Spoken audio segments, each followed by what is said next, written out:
saplings! I'm Kenny and welcome to theme class. So, we're on our next part of this theme. Do you remember what we're learning about? We're learning about landscapes. Can you say, I can learn about landscapes? One more time. I can learn about landscapes. So remember, landscapes are the things we see all around us. Things like rivers, mountains, volcanoes. We learned about so many different landscapes on every continent. But do you know what? When we were looking at those landscapes, I noticed that there were so many animals around them. I have a favorite animal. My favorite animal is the monkey. I love monkeys, but I would love to learn about some new animals so maybe I can find another animal to fall in love with. Do you want to go on a trip with me to find all the animals around the landscapes that we learned about? I even made these binoculars to help look around. You can make some binoculars too. I just used 2 rolls and some construction paper and string. All right, let's go on an adventure. So first, let's look at our map of the world. We had 7 continents that we learned about. North America, South America, Africa, Europe, Asia, Australia, and Antarctica. So I thought it would be fun if we could retrace our steps and go to the same places in the same order, but this time find out what animals live near all those landscapes we learned about. Do you remember where we went first? I'll give you a hint. It was very, very cold, and there was water everywhere. Which continent did we visit first? Antarctica. Let's go back. All right, here it is, the Southern Ocean. Remember, we learned that oceans are large bodies of salt water that cover most of the earth. But if you look carefully, there are many animals by the Southern Ocean or the Antarctic Ocean. Let's see. I see some animals I want to know more about. Let's check them out.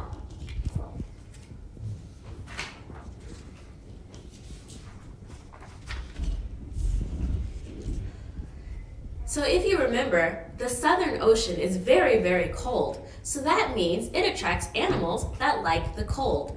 Some of those animals are penguins and orcas. Let's learn some about penguins. Actually, many different types of penguins live in Antarctica around the Southern Ocean.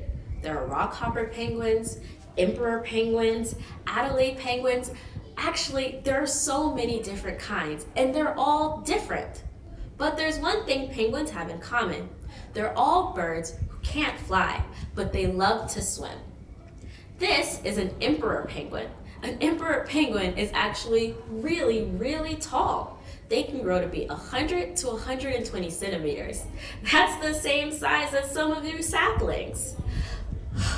Man, penguin might be one of the new animals I love. It's so cute. But what about this?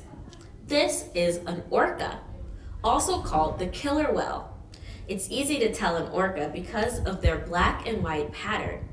They are actually in the dolphin family. They're the largest dolphins, and they're really good hunters. They're great at finding food.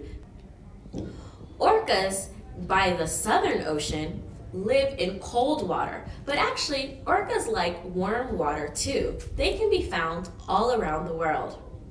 Wow, I learned so many new things about animals here in Antarctica. Let's go to the next place. Do you remember what continent we went to next? I'll give you a hint. It was the opposite of Antarctica. This place was very hot and kind of dry. It was Africa. And there we saw the Sahara Desert. Let's look again.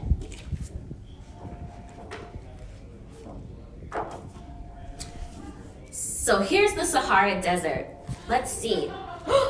Ooh, I see a lot of really cool animals I want to learn about. Let's look closer. We have the camel, the ostrich, and the West African crocodile. A camel is often found in deserts because it can go a long time without drinking water. It can actually go a long time without eating as well. Their hump is made of muscle and fat. So if they're not drinking or eating, they get their nutrients from the hump.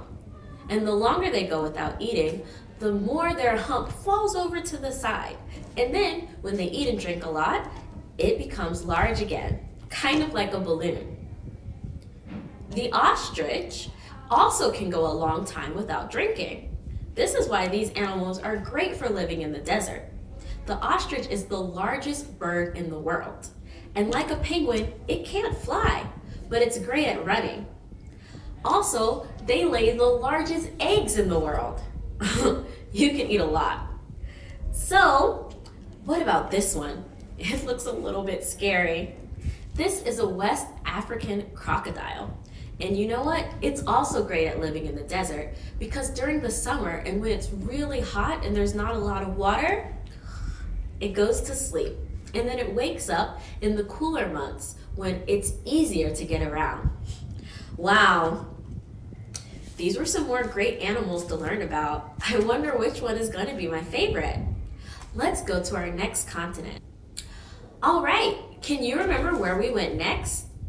It was somewhere over here, definitely one of the Americas. Do you remember which one? I'll give you a hint. It's where I'm from. North America.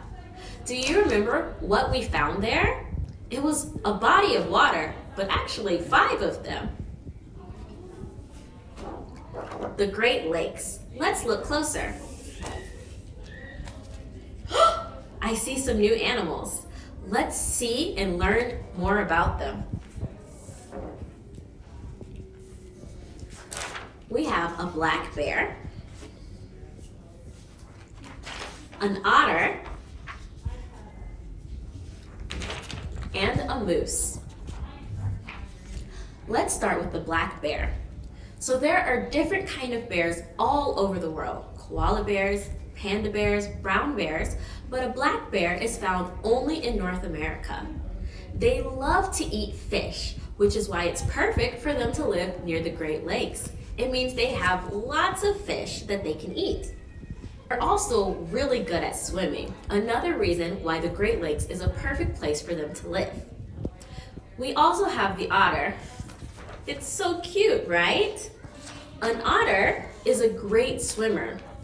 If you look at its feet closely, it has webbed feet, kind of like a duck. That means that between all of its fingers is a bit of skin. That makes it easier to swim. It kind of works like the fin on a fish.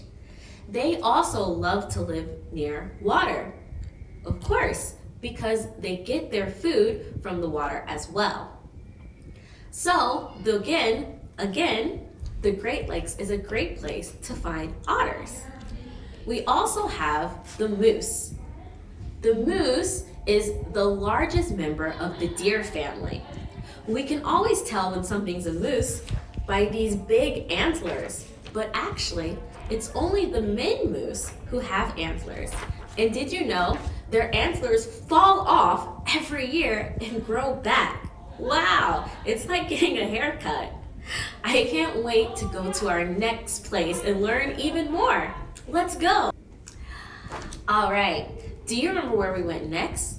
We traveled down to South America. And here, I know we can find so many wonderful animals because that's where we found the Amazon River. Let's look. So, if you remember, the Amazon River is the second largest river in the world, and it goes through the Amazon rainforest. The Amazon rainforest is home to over 2,000 species of animals. That's a lot. And if we look closely, I see some really colorful animals that we can learn about.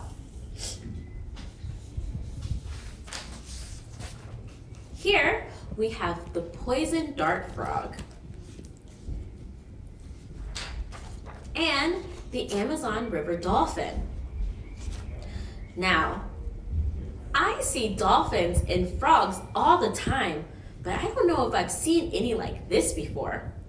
The poison dart frog is a very colorful frog, and it gets its name because often colorful frogs mean that they're poison. But actually, not all poison dart frogs are poison. What a strange name then. But the most poison dart frog is the golden poison frog. It's super deadly, which means if another animal eats it, it's not going to be good. And then this is a dolphin, but look at it. It's pink. Have you ever seen a pink dolphin? Probably not, because they're only in very special places, like the Amazon River. I would love to see a pink dolphin in real life. I can't wait to learn about even more animals. Let's go to our next continent. Okay, we've got a big way to travel to get to our next place. Do you remember where it is? It's actually Australia. And here we found the super cool waterfall. Let's look.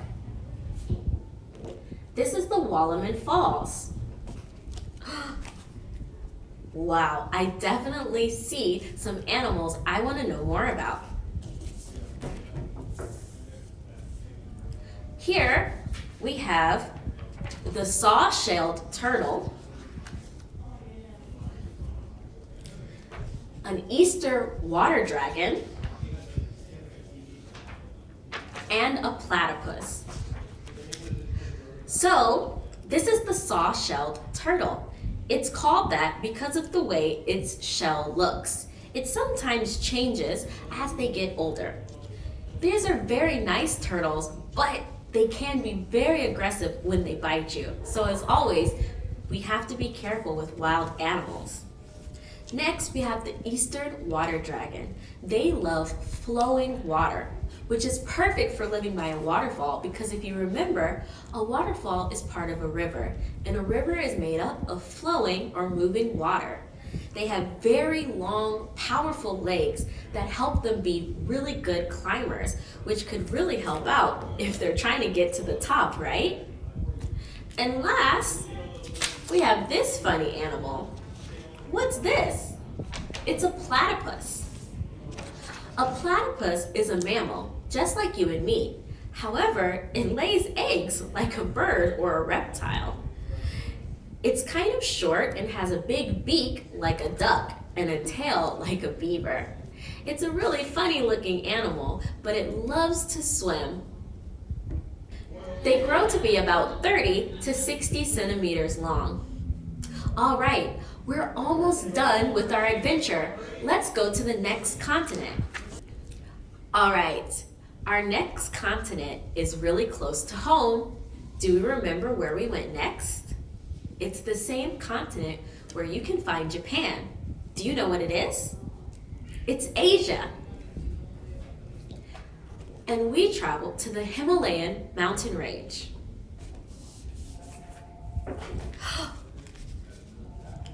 Wow, I see some very interesting animals here. Let's take a closer look. We have the Himalayan mono, the snow leopard, and the yak. So, the Himalayan mono is also known as a pheasant, and it's a very colorful bird. But actually, it's only the boy pheasants that are colorful. The girl pheasants are brown. Next, we have a snow leopard. A snow leopard is actually not the same as a true leopard. It's a smaller animal that shares a lot of the same features. Snow leopards are white to help them out when they live in snowy areas. That makes it easier for them to hide. Snow leopards are smaller than true leopards, and they have big paws that help them get around in the snow. Last, we have the yak. The yak is like a furry ox, and it's in the same family as a cow. People often use yaks to help them carry things up the mountain because they're very strong and they're able to get around easily. Wow, I can't believe we only have one continent left. I can't wait to see what animals are there. Let's check it out. Do you know the last continent? It's Europe. This is our final stop on our trip. But don't get tired yet. We still have to learn about the animals around the landscape we learned here. So, if you remember, this is when we learned about Mount Etna, a volcano that's often active. And I see some very interesting animals I can't wait to know more about. Mount Etna is home to many birds like the peregrine falcon, barn owls, tawny owls, and animals like the red fox.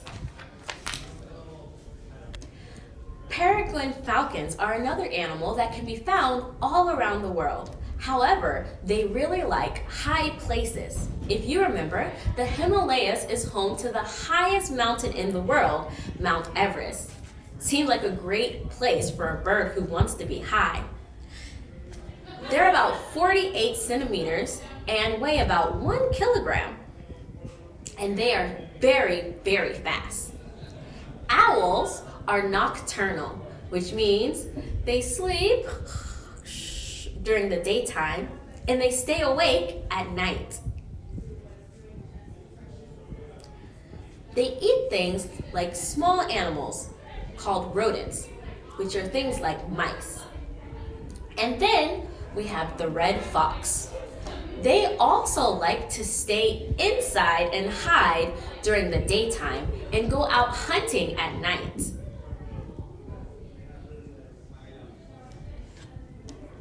You know what, guys? I think I found my new animal that I love.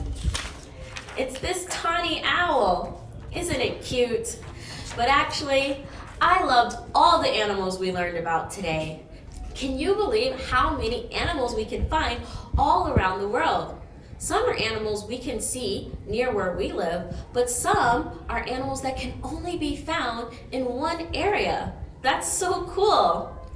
Well, thank you for traveling all around the world with me again to learn about some animals. I can't wait to hear what animal you like.